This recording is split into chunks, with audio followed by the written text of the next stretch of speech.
Everton against Chelsea as the Blues go to Goodison Park following the news of us being allowed to sign players in January, but before our biggest game of the season so far against Lille on Tuesday. Lampard gives his thoughts on the transfer ban being uplifted and has positive injury news on Tammy Abraham and Antonio Rudiger. Hello there guys, welcome back to Blues Fans TV for another video of mine on this channel, for another video of mine today, as of course I made the video about the news that the transfer ban had been uplifted or halved, I guess, by the CAS ruling. Did that video earlier, now the preview. And yeah, I just hope you enjoyed the video earlier. I hope you're going to enjoy this one. If you haven't already, please be sure to subscribe to Blues Fans TV and drop a like on this video. That'd be class. But now let's just get straight into the preview itself. And of course, as always, starting it off by speaking about our opposition. And then of course is Everton. They currently sit in 18th, so actually in the relegation zone, on 14 points from the 15 games played so far, coming from 4 wins, 2 draws and 9 defeats with a goal difference of -11, scoring just 16 and also conceding 27. Now, more importantly than kind of all of that, what I just said, they sacked their manager Marco Silva following Wednesday's Merseyside derby battering by Liverpool when they lost 5-2. Now they sacked the manager. In charge for the game against us as caretaker manager is former Everton player Duncan Ferguson, who has been part of their coaching staff for a number of years as well now, but had never actually been head coach of any team. So because of that, really, talking through their results, which have been quite poor, obviously otherwise they would have been in the relegation zone. 3 defeats on the bounce now to Norwich, Leicester and Liverpool. Although to be fair, the latter 2 of those are teams you can lose to, let's be honest now. But it does make talking through their results and especially their tactics and formations a bit pointless, because we just have absolutely no clue whether Duncan Ferguson will go away from Silva's ideas or will he stick to the same thing. We just don't know. We just don't know. What we can say is that Everton away is always a tough game for us. More often than not, they put on one of their best performances of the season against us. And just because Arsenal don't know how a manager bounce works, doesn't mean Everton don't either, which, in my opinion, will very likely make it a very difficult game for us. And I do have a little bit of info, useful information for you though, a little bit, because their manager, Duncan Ferguson, in his press conference did confirm that Seamus Coleman and Fabian Delph are both out injured, while centre-back Yerry Mina, the Colombian, is out for the game, so we'll just have to wait and see whether he makes the squad or not. Looking at their squad, actually, they really shouldn't be where they are in the table, they really shouldn't. Of course, that horrible injury to Andre Gomes against Spurs didn't help them. It really didn't help them at all. But they still do have plenty of good players. They have Richarlison, who's always a danger. Bernard is a good player as well. Luca Digne, left back. Sigurdsson, or Sigurdsson, however you actually pronounce his name. Moise Keane has potential as well. Of course, who they signed from Juventus and doesn't really get a look in. But has a lot of potential, that kid does. And even Theo Walcott, on his day, can be a very, very dangerous player. So I don't understand how they are where they are. It's easy to just blame the manager. And if it is just down to the manager, then we will face a very tough game tomorrow. And that's obviously what I'm exactly not looking forward to.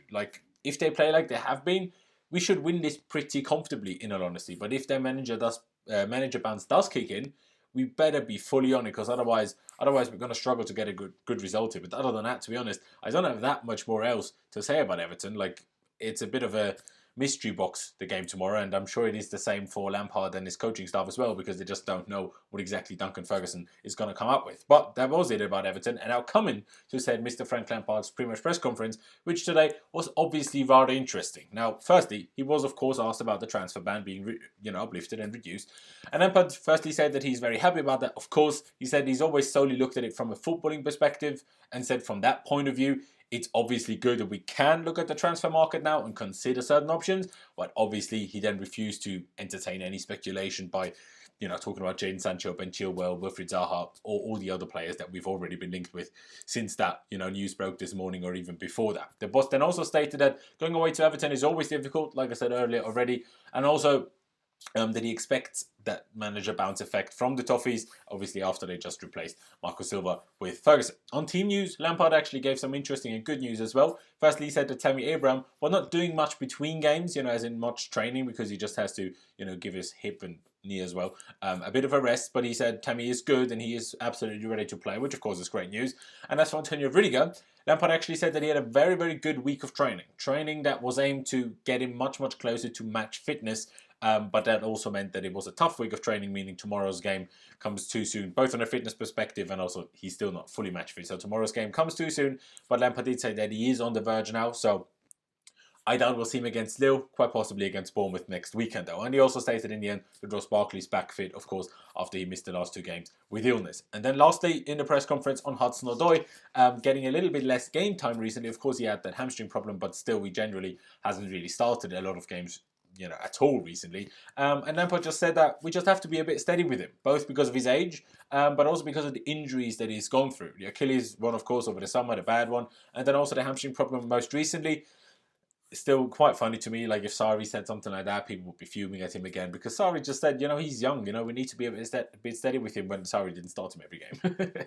People lost their shit over it last year, no one's going to care this year, but I guess it is what it is. That was it from the press conference, and now of course coming to Chelsea. And as much as tomorrow's game is important, and you want to win every game, and to secure top 4 by the end of the season, which I think we can most certainly achieve, it is a big game, every game is a big game, and Everton away is always difficult.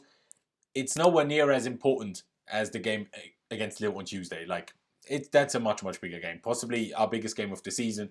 Definitely our biggest game of the season by that point, by Tuesday. And therefore, there is a bit of a question mark as to whether Lampard will do at least a bit of rotating against Everton. Now, there should be some, in my opinion, but I don't think and I don't hope there will too much of it. But with Lille in mind, I don't think, if we take out a couple of players just to have them fully ready and fit for Tuesday, I don't think that will be a bad thing. Now, of course, starting from the back, as always, Kepa will still be in goal. He's a goalkeeper. He's not going to be tired. Kepa will be in goal. Now, the 2 centre-backs, Tomori, in my opinion, has to come back into the side. I don't think he's done anything to ever be dropped in the first place, but I think he has to come in. Of course, one could argue maybe we should try to play him again next to Christensen once, just to try that combination out as well.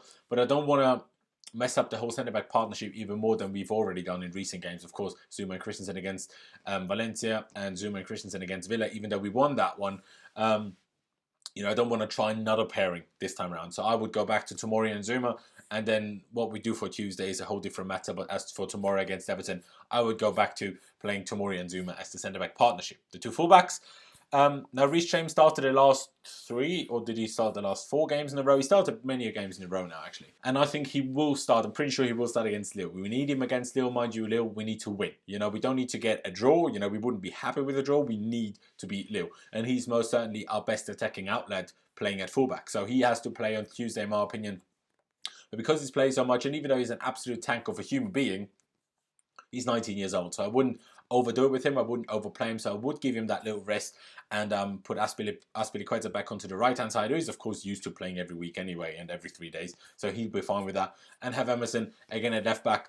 And then possibly bring Reece James on for either of them. And, if we have to, something like that. But I would just do that and then have probably Aspi and Reece against Lille, possibly even Emerson and Reece, just because we need to win it so badly. We'll have to wait and see about that. But like I said, Aspi and Emerson for the game tomorrow, in my opinion. Now, coming to the midfield, with the possible manager bounce by Everton, I actually think our highest intensity midfield would probably be the best suited for this game. And that arguably is the midfield that started in midweek in Kante, Kovacic and Mason Mount.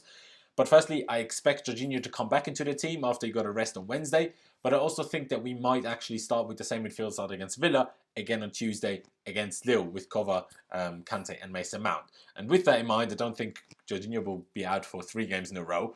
And also, Kovacic did pick up a bit of an injury, I think on his thumb or on his hand anyway, on Wednesday. I very much doubt that it will keep him out of tomorrow's game, but I guess we could use the opportunity and give him a little rest. Although at the same time, I also think that Jorginho and Kovacic together would actually work really well against Everton. Still, I'd personally start a midfield 3 or a double pivot firstly of Jorginho and Kante, with then Mason Mount just ahead of them in the number 10 role. And it better be Mason Mount. I know Ross Barkley's back fit and in the squad according to Lampard, but if he starts, honestly, I'm going to flip my shit. I don't care whether it's Everton or what, even though playing against Everton might actually help him play a little bit better than he usually does. But still, I don't want to see Ross Barkley in the starting 11. I'm not having it at all. So that is my midfield 3, I guess, even if it's a 4-2-3-1. But now coming to the wings, even if he's still playing very, very well pretty much every week, I think Christian Pulisic needs and deserves the rest. He's been playing pretty much every game from the start recently, not even always being subbed off. So you know, I think he deserves and needs a rest just as much as I think that Hudson-Odoi deserves another chance at starting a game if he is fit enough to play 60 minutes. Of course, we don't know that for sure, and if he isn't, then it just has to be Pulisic and Willian again. But if he is, I would start Hudson-Odoi and then bring Pulisic on throughout the game for him, because Hudson-Odoi, I assume, was not fully ready yet to play 90 minutes. And then on the other side, it has to be Willian. He got the rest against West Ham, so for me, he stays in the team now. And then up front, as for the striker, well, I mean, we need Tammy Abraham to start. It's as simple as that. There's no two questions about it. Even though I'm sure his hip is still sore and the knock on his knee on Wednesday is probably not exactly comfortable either, we need him. Like, we absolutely need him. I mean, we have Tuesday to Saturday off after the Lille game and then a full week off following the Bournemouth game. So I really hope that is enough recovery for him, because we just need him to start tomorrow and we need him to start on Tuesday. So ideally, we could, like, if we could, go 2 or even 3-0 up tomorrow, and we can take Tammy off much earlier than we did in midweek when he played roughly 80 minutes or so, which I would have liked him to be taken off a little bit sooner than that. As he said even after the game, that he was surprised at himself how long he lasted in the game. So I hope that we can take him off a little bit sooner, just to give him a little bit more energy for the game on Tuesday. But we just absolutely need him. There is no two questions about it. As for the rest of it, or just as for the game itself, if we play exactly like we did against Villa in the second half, I promise you we will win. Preferably also take some more of the chances than we did on that day. But the performance in that second half was very, very good. The intensity was there, the movement and runs were decent, the passing was pretty quick, the dribbling was good, and for the most part, even the defending was good as well. Just defending crosses and set pieces we really need to improve on. Other than that, what else can I say? I mean, do all of that high press, smartly, but a high press, intensity, movement, quick passing, and take the chances, and don't be silly in defence. If we do all of those things, we beat pretty much everyone. But my honest score prediction is actually a draw. I don't know whether it's a 1-1 draw, 2-1 draw, 0-0 even, but it is actually a draw. Everton away, I just always feel like we're going to struggle. The new manager as well, possibly a bit of rotation on our side, and maybe the game against Lille in the players' minds already, because it is such a huge game. But like I say, if we show up, and we can, show up, and if we do show up, and like I said, we can show up, we can and will win, in my opinion. So let's hope we do that. Let's hope we do show up, and then let's hope we can secure another 3 points. But yeah, guys, that has really been it from me. I do hope that you enjoyed this preview. I really do hope so, because I've had a bit of a stressful day. I uploaded a video on my channel, uploaded this video earlier on here, uploaded, recorded and editing now this video, this preview as well.